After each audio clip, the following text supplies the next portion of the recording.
you already mentioned WWE. Bill Goldberg goes to WWE.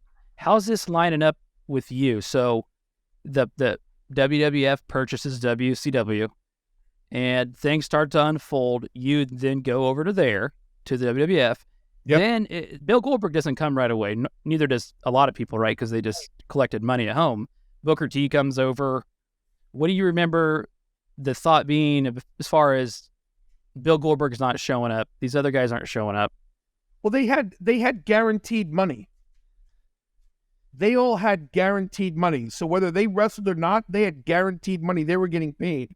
And I think what the offer was, whatever pennies on the dollar to take the buyout and then come over and get your contract or whatever else.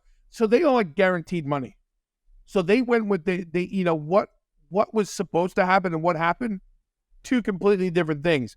The end of the day, the guys that initially went over, the 10 of us or whatever it was, the 12 of us, very quickly lost favor in people's eyes, and they saw that these guys aren't stars and we can't make them stars.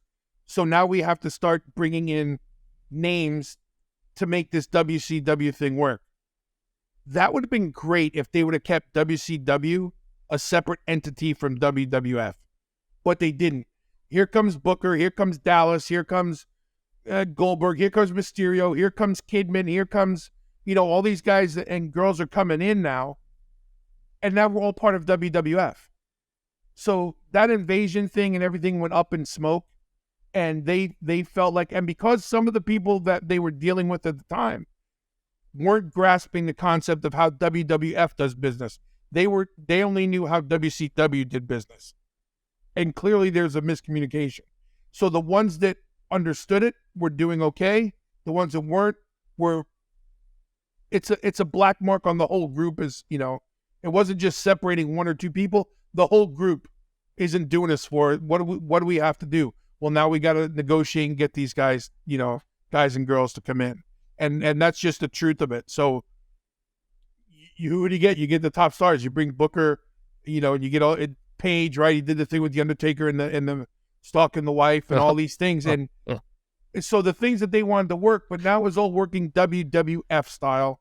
WCW was out the window. So we were legitimately all starting over unless they decided that you were going to be one of the people.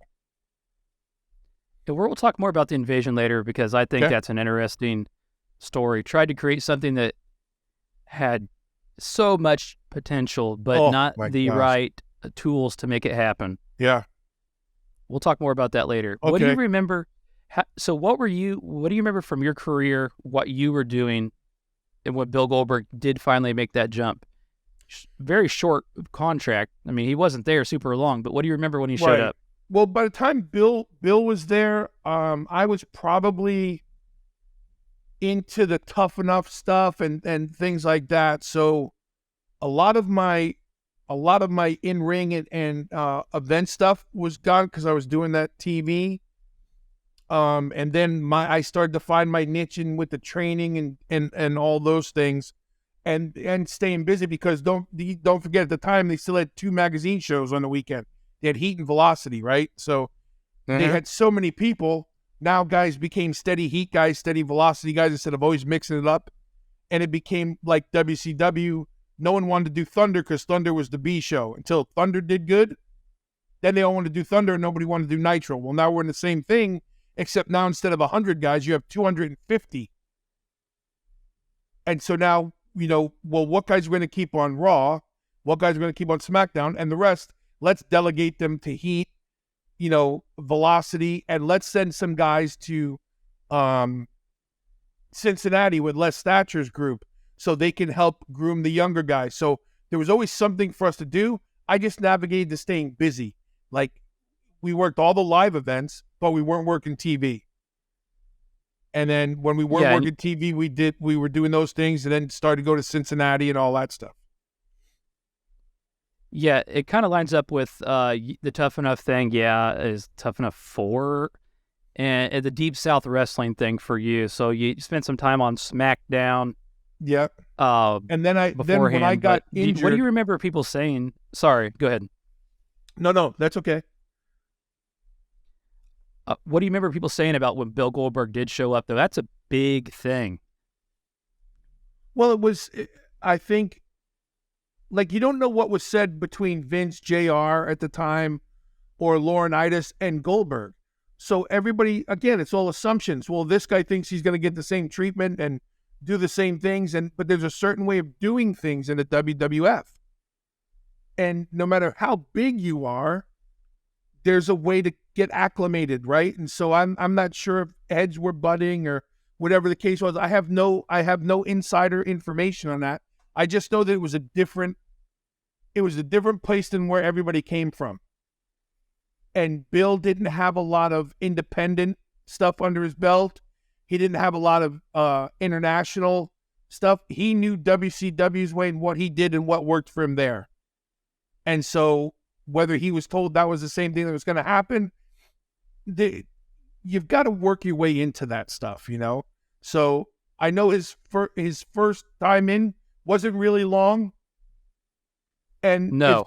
it's probably just a decision of, you know, I just don't want to do business like this, or both sides have come to understandings on mutual occasions. So and it all works out in the wash. But I just feel like when everybody came up from WCW, including Bill, including Paige, including everyone, name anybody you want, including the Steiners, you were only going to do so much, but you were going to do it the WWF way. Yeah. What's the old saying? The winners write history. Yeah. And he was not part of a lot of the winning efforts of the Triple H's, the Stone Colds, the Raw. He was on the other side of it. So regardless, At the end of the day, WWE gets the right history. And that was all new to Bill. Yeah. And so perception comes in now. Well, how do I look in the public eye? What has this done to my legacy? You know, I'm sure all those things came into play. Yeah. So he gets to he does some stuff, but to sum it all up, he has a really bad match with Brock Lesnar. Yeah. Both guys are in a position on their way out. Okay, I don't know how that happened, and it's a bad match. It's dangerous. It's sloppy. It's bad. Do you remember this match? Oh, I remember it. I remember watching it, and I just think that match was going to be what it was, no matter what. I think both guys had a mindset going in, and you said it. At the end of the day, they were done. They were walking away, and so that's the one that Steve was refereeing, right? Steve was the referee. He did. Was he the referee that match? Was he the referee in that match, or that was a different match? He demanded a rematch at WrestleMania 12. Austin was the special guest referee. Yep. Yeah. Yep. You're right. Yeah. Steve was. And That's right. So you got two guys on their way out. One guy who's got to keep his legacy going. I mean, you got three monster characters in there, and they've all got to save face. And it just didn't gel. And I think at that point, everybody knew it, and it was going to be what it was, because at WrestleMania, the tickets are already sold. There wasn't going to be any backlash other than fans not liking it or something, but the tickets were sold. So you were going to get the match you were going to get, and that was the end of it. Yeah. And I honestly, the match was so bad, I forgot that Steve Austin was even in it. It was bad, but like you said, you worked yourself in a hole. Both guys are leaving. What do you do?